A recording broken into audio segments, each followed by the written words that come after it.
যে মানুষ তার মনুষ্য জীবনের সমস্ত সমস্যার সমাধান করে না এবং আত্মতত্ত্ব উপলব্ধি না করে কুকুর বেড়ালের মতো এই জগৎ থেকে বিদায় নেয়, সেই হচ্ছে কৃপণ।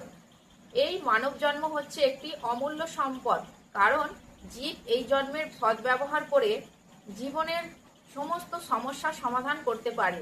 তাই যে এই অমূল্য সম্পদের সদ্ব্যবহার করে না, সে হচ্ছে কৃপণ। পক্ষান্তরে যিনি যথার্থ বুদ্ধিমত্তা সহকারে মানব জন্মের সদ্ব্যবহার করে জীবনের সমস্ত সমস্যার সমাধান করেন, তিনি হচ্ছেন ব্রাহ্মণ। যে কৃপণ, সে পরিবার, সমাজ, দেশ, জাতি আদি জড় সম্বন্ধের প্রতি অত্যাধিক আসক্ত হয়ে তার সময়ের অপচয় করে। মানুষ প্রায় এক ধরনের চর্মরোগের দ্বারা আক্রান্ত হয়। স্ত্রী, পুত্র, পরিজন সমন্বিত পরিবারের প্রতি অত্যন্ত আসক্ত হয়ে পড়ে।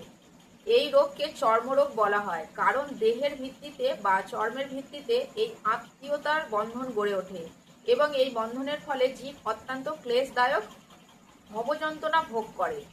কৃপণ মনে করে সে তার পরিবারের তথাকথিত আত্মীয়দের মৃত্যুর হাত থেকে রক্ষা করবে, নয়তো সে মনে করে তার আত্মীয় স্বজন তাকে মৃত্যুর হাত থেকে রক্ষা করবে। এই ধরনের পারিবারিক বন্ধন এমনকি পশুদের মধ্যেও দেখা যায়। তারাও তাদের সন্তানদের যত্ন করে। তীক্ষ্ণ বুদ্ধিমত্তা সম্পন্ন অর্জুন বুঝতে পেরেছিলেন আত্মীয় পরিজনদের প্রতি তার মমতা এবং তাদের মৃত্যুর হাত থেকে রক্ষা করার বাসনাই ছিল তার মোহাচ্ছন্ন হয়ে পড়ার কারণ।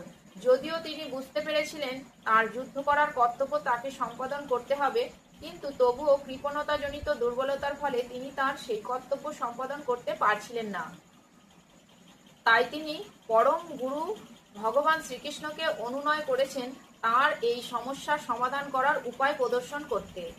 তিনি ভগবান শ্রীকৃষ্ণের কাছে তার শিষ্যরূপে আত্মসমর্পণ করেন। শ্রীকৃষ্ণকে তিনি আর বন্ধুরূপে সম্ভাষণ করছেন না। ও শিষ্যের মধ্যে যে কথা হয় তা অত্যন্ত গুরুত্বপূর্ণ এবং এখন অর্জুন তাই গভীর গুরুত্বের সঙ্গে পরম গুরু শ্রীকৃষ্ণের সঙ্গে পরম তত্ত্ব দর্শনের আলোচনা করতে চান।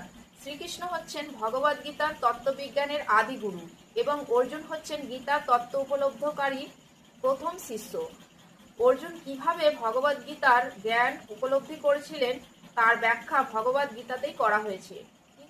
শ্রীকৃষ্ণের অন্তঃস্থিত অপ্রকাশিত যে তত্ত্ব, তাকে উপলব্ধি করাই হচ্ছে গীতার প্রকৃত শিক্ষা।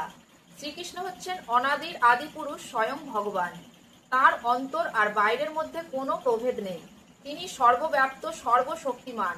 কিন্তু এই জ্ঞান যার নেই, সেই মহামূর্খের পক্ষে গীতার মর্ম উপলব্ধি করা কখনোই সম্ভব নয়।